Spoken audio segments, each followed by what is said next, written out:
আপনি বারবার বলছিলেন যে উৎসবের দোহাই দিয়ে এই জিনিসটাকে ভুলে দেওয়ার একটা কৌশল নেওয়া হচ্ছে। প্রথমত আজকে সুপ্রিম কোর্টের হিয়ারিংটা যথেষ্ট মিনিংফুল হয়েছে, সবাই দেখেছে। কিন্তু মমতা ব্যানার্জি এবং তার সাঙ্গপাঙ্গরা, মানে ওনার চাটুকার ব্যুরোক্র্যাট, পুলিশ এবং সিভিল আর ওনার দলের কিছু লোকজন, যেহেতু জুনিয়র ডক্টরদের বলেছেন আগামীকাল 5টার মধ্যে কাজে ফিরতে হবে, নইলে রাজ্য সরকার ব্যবস্থা নেবে। তারপরে হঠাৎ করে ভাবখানা এমনই যেন বিরাট একটা জয় পেয়ে গেছে।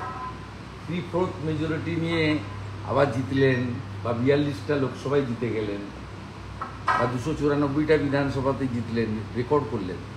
এমন একটা ভাব উচ্ছ্বাস, এতে আমার খুব খারাপ লেগেছে যে মানুষের একটা হুঁশ নেই।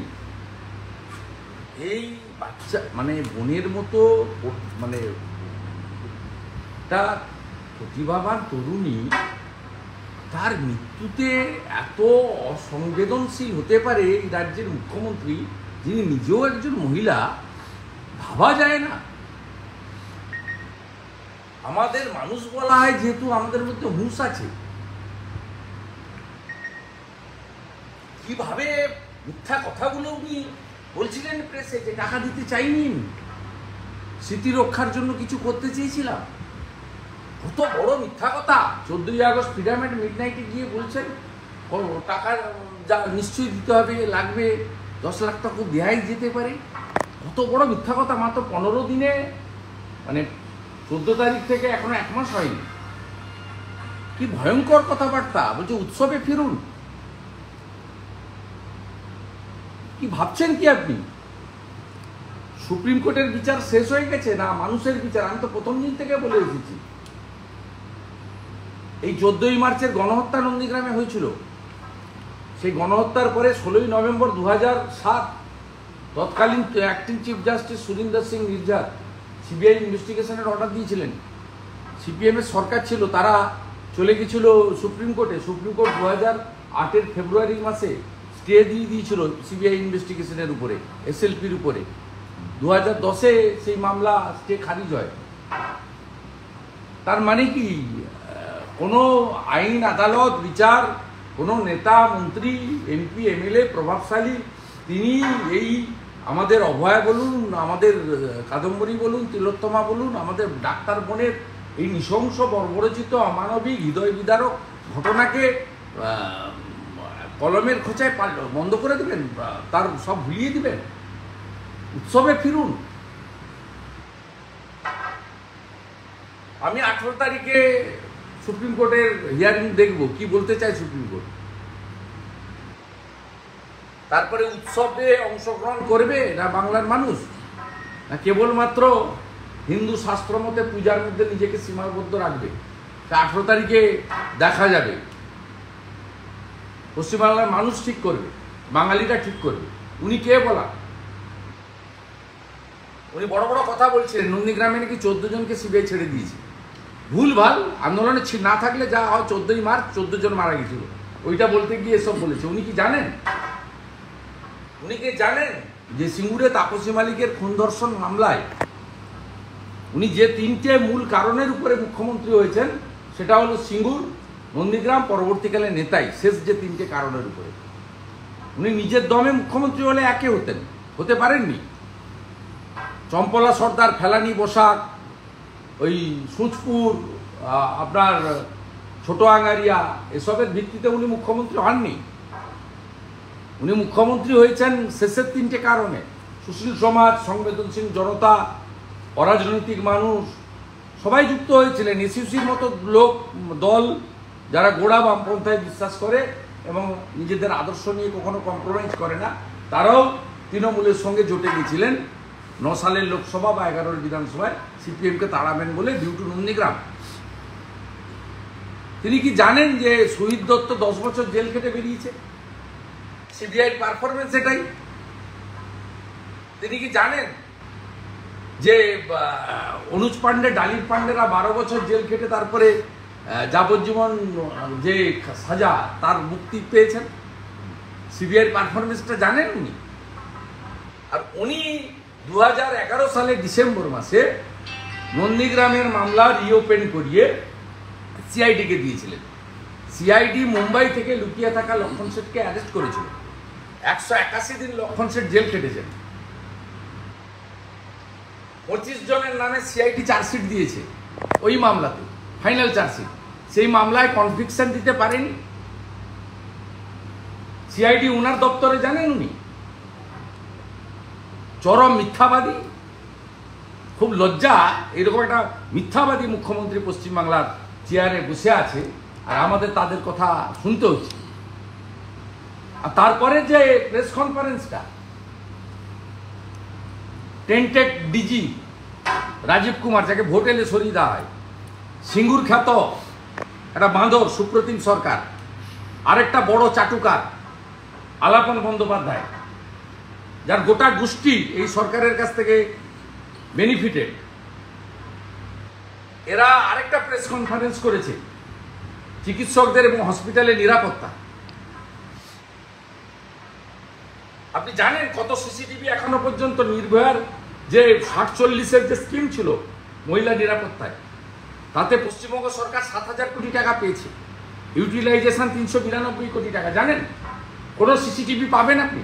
এর আগে যত সিসিটিভি লাগিয়েছে, সেফ ড্রাইভ সেভ লাইভে, কলকাতা পুলিশকে ট্রান্সপোর্ট ডিপার্টমেন্টকে 60 কোটি টাকা দিয়েছিল সিসিটিভি লাগাতে। একদিকে আমাদের ডাক্তার বোনের বিচার পাওয়া গেল না, অন্যদিকে জুনিয়র ডাক্তারদের আন্দোলনকে সুপ্রিম কোর্টকে দেখিয়ে প্রত্যাহার করার জন্য কার্যত বাধ্য করানো হলো। তৃতীয়ত, সিসিটিভি লাগানোর নামে পুলিশের আইপিএসদের আরো কোটি কোটি টাকা চুরি করার বন্দোবস্ত করে দেওয়া হলো। যার গেল তার গেল। এরা 10 বছরে এই মমতা ব্যানার্জির আইপিএসরা নির্ভয়া তহবিলের কেন্দ্র থেকে আসা 7,000 কোটি টাকা সিসিটিভি লাগানোর নামে কয়েকশো কোটি টাকা চুরি করে অন্য রাজ্যে পাচার করেছে। কারণ নন বেঙ্গলি আইএসদের ছাড়া মমতা ব্যানার্জি কাউকে চেনেন না। সেই কারণে 89-এর ব্যাচ অত্রি ভট্টাচার্য, 90-র ব্যাচ সুব্রত গুপ্তর মতো আইএসকে বাদ দিয়ে 91-এর মনোজ পন্থকে সিএস করেছে চাটুকারদের পরিবৃত্ত হয়ে থাকার জন্য। আর আন্দোলন থামাটামার কোনো গল্প নেই। পুজো নিশ্চয়ই হবে, অষ্টমীর দিন পুষ্পাঞ্জলি নিশ্চয়ই দেব, পঞ্জিকা শাস্ত্র মতে শক্তির আরাধনা হবে, উৎসব হবে কিনা 18 তারিখে সুপ্রিম কোর্ট দেখে বাঙালি ঠিক করবে, আমি মনে করি ব্যক্তিগতভাবে। বিনীত গোয়েল 1 মাস আগে গিয়েছিল, 1 সপ্তাহ আগে গিয়েছিল, গিয়ে রেজিগনেশন দিতে চেয়েছিলেন মুখ্যমন্ত্রী পাল্টা বক্তব্য, উনি ভালো করে পুজো নিয়ন্ত্রণ করতে পারেন। আজকে তো ছত্রে ছত্রে হিয়ারিং এ লাইভ ভিউতে লোক দেখেছে কি করে রাজ্য সরকারের পুলিশের পাটে কত গাফিলতি। সুপ্রিম কোর্টের মহামান্য বিচারপতিরা কি করবেন কি করেছেন আমি এগুলো নিয়ে বলবো না, সবাই দেখেছেন এবং ধারণাও লোকের পরিষ্কার হয়ে গেছে। কিন্তু ছত্রে ছত্রে এসজি তুষার মেহতা মহোদয় থেকে শুরু করে আমাদের নির্যাতিতা বা রেপ মানে খুন হয়ে যাওয়া বোনের লয়ার থেকে শুরু করে এবং সেকেন্ড জাজ যিনি ছিলেন অনারেবল সিজিআই ছাড়া, তিনি যেভাবে প্রত্যেকটা পয়েন্ট ধরেছেন, ওই পোস্টমর্টমের পরে মেমো নাম্বার সহ মেমো থেকে শুরু করে প্রত্যেকটা জিনিস। এবং আজকে তো কোর্টে এসডি পরিষ্কার বলেছে যে 5 ঘন্টার মধ্যে, যেটা রেপের ক্ষেত্রে স্যাম্পল বায়োলজিক্যাল মানে ইনভেস্টিগেশনটা খুবই এসেন্সিয়াল, সে টাইমটা চলে গেছিল। প্রত্যেকে দেখেছে লুপ হলসগুলো, তারপরে উনি যেন যুদ্ধ জিতেছেন। উনার নবান্নতে ভাবখানা, এটা তো রাজনীতির লড়াই নয়, এটা বিজেপি বা বিরোধী দলকে হারিয়ে জিতে গেলাম তা নয়। যেভাবে উনার আজকে মিথ্যা কথা, অঙ্গভঙ্গি, কথাবার্তা, মুখের face is the index of mind. এটা একটা ওনার হিংস্রতা, ওনার প্রতিহিংসা পরায়ণতা, ওনার যে অন্তর্নিহিত একটা ক্রোধ, তার বহিঃপ্রকাশ বাঙালি আজকে দেখল।